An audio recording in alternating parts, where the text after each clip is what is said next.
Salut, c'est Maureen, belge et fière de l'être, j'adore voyager et je crois que dans la vie tout est possible. Aujourd'hui, jour de confinement 48, ça fait 48 jours que nous sommes confinés. J'espère que vous tenez le coup, j'espère que vous allez bien. Aujourd'hui, c'est la phase 1A du déconfinement. Et donc, nous avons le droit d'aller acheter du tissu pour nous construire des masques. C'est pas magnifique tout ça, hein? Vive la liberté! Bref, donc j'ai décidé de continuer mes vidéos jusqu'au 11 mai, là où on aura réellement, en tout cas, un sentiment un peu plus réel d'un déconfinement. Pour ce 48e jour de confinement, je vais aborder le thème de l'ego. C'est Laurie qui m'a proposé ce thème. Et étant donné que c'est un thème assez vaste, on pourrait faire des heures, on pourrait parler des heures sur l'ego. J'ai décidé de diviser en deux parties. La partie où je vais expliquer ce qu'est l'ego et une deuxième partie où je vais essayer de vous donner des stratégies pour justement ne pas être victime de votre ego, si je peux le dire comme ça. Donc, qu'est-ce que l'ego? Alors, l'ego, vous avez certainement déjà entendu ce fameux concept où nous sommes tous reliés les uns les autres, nous sommes la partie d'un même tout. Alors que vous croyez à ce concept ou pas, peu importe, vous serez d'accord pour dire que dans la vie de tous les jours et avec nos 5 sens, c'est quand même assez compliqué de pouvoir expérimenter cette fameuse connexion aux autres. Moi, ce que je vois avec mes yeux, ce que mes yeux me montrent en tout cas, ce sont bien des personnes qui sont séparées les unes des autres et séparées de moi-même. Et donc, notre ego, eh bien, c'est de là qu'il vient, c'est de ce sentiment de séparation. Et de ce sentiment de séparation, donc, fait naître l'ego. Et l'ego, qu'est-ce qu'il veut? En fait, il veut exister. Il veut exister en tant qu'individu propre, donc en tant qu'individualité. Et pour ça, comment est-ce qu'il va s'y prendre? Il va nous pousser à nous identifier à tout et n'importe quoi. Donc, moi, quand je me présente, je dis « Salut, je suis Maureen, belge et fière de l'être ». Je m'identifie à ma nationalité. Je pourrais dire « Salut Maureen, salut, je suis Maureen et je suis coach de vie ». Je pourrais m'identifier donc là à mon activité, à mon métier. Je peux m'identifier à mes diplômes, je peux m'identifier à mon mode de vie.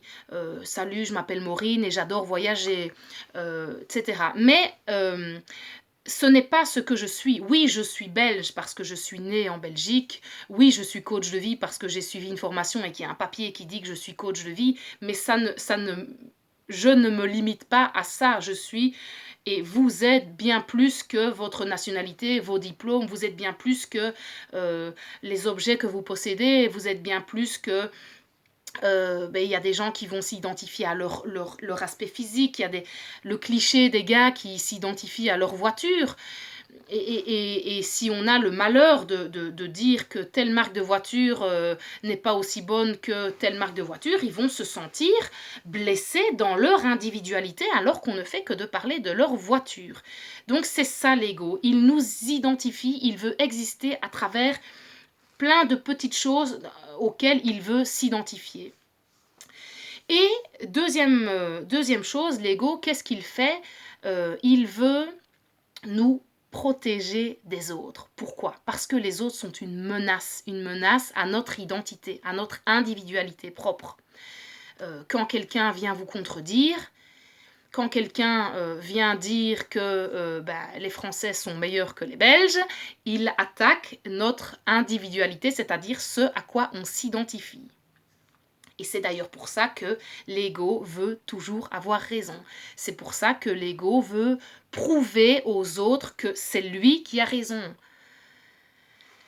Donc, moi, j'aime imaginer mon ego comme une espèce de Rambo. C'est le mode survie en solo, donc c'est Rambo seul face contre tous qui fait tout ce qu'il veut, tout ce qu'il peut et tout ce qu'il arrive à trouver comme stratégie pour pouvoir me défendre contre les autres. Et malheureusement, même si ce fameux côté Rambo de notre personnalité a une bonne intention, donc c'est-à-dire nous éviter d'être blessés, nous protéger, protéger notre identité. Malgré cela, eh bien, il nous cause souvent beaucoup plus de tort que de bien. Pourquoi? Parce que ce fameux Rambo, ce fameux ego, il est dans une peur permanente, il est en insécurité, toujours, il est en train de prévoir ce qui pourrait arriver de pire pour justement nous l'éviter, mais donc il est dans une peur constante. C'est lui qui va nous souffler à l'oreille de ne pas faire quelque chose parce qu'il aurait bien trop peur qu'on rate. Pour lui, ça n'irait pas, ça abîmerait son identité, son individualité. Il veut être le meilleur, forcément. Et notre ego, depuis le début, a enregistré toutes les expériences négatives que nous avons pu vivre. Il les a répertoriées, il les a analysées, il a tiré des conclusions et à chaque moment, notre ego est en train d'élaborer des stratégies pour nous éviter de revivre ce genre de blessures. Là, par exemple, je vous invite à aller revoir les 2 vidéos que j'ai faites sur les 5 blessures de l'âme qui nous empêchent d'être nous-mêmes, donc de Lise Bourbeau, où justement c'est notre fameux ego qui nous construit des stratégies pour ne pas revivre la blessure de rejet, la blessure d'abandon, etc. Enfin, n'empêche que avec ces stratégies qui ont, je vous le rappelle, donc le but de nous protéger, lui, il veut bien faire. Il veut bien faire. Il nous voit, il est en danger et il veut nous protéger. Mais le plus souvent, comme je vous disais, ça nous cause plus de mal que de bien. Et comme notre ego, en fait, en gros, c'est toutes nos croyances qui sont basées sur la peur, eh bien, il va nous éloigner, sans le vouloir évidemment, du chemin de l'amour. Parce que dans la vie, il y a 2 chemins. Il y a le chemin de l'amour, ce sentiment d'unification, ce sentiment d'unité, ce sentiment de connexion, et le chemin de la peur, donc issu du fameux sentiment de séparation. Voilà, donc ça c'est la première partie où je vous... Donc voilà, j'espère que vous comprenez un petit peu mieux ce qu'est l'ego et comment il fonctionne. Je vous invite à regarder ma 2e vidéo où je vais vous donner des stratégies pour ne pas vous laisser... pour éviter que votre Rambo vous cause des torts. Eh bien, j'espère que, en tout cas, vous êtes déjà un peu plus éclairés sur la notion d'ego. N'hésitez pas à partager cette vidéo, à liker, à mettre un commentaire si vous estimez que mon explication n'est pas complète. Je vous dis, c'est vraiment très très vaste comme sujet. Et je vous dis donc à tout de suite pour la 2e partie de cette vidéo. Salut, salut!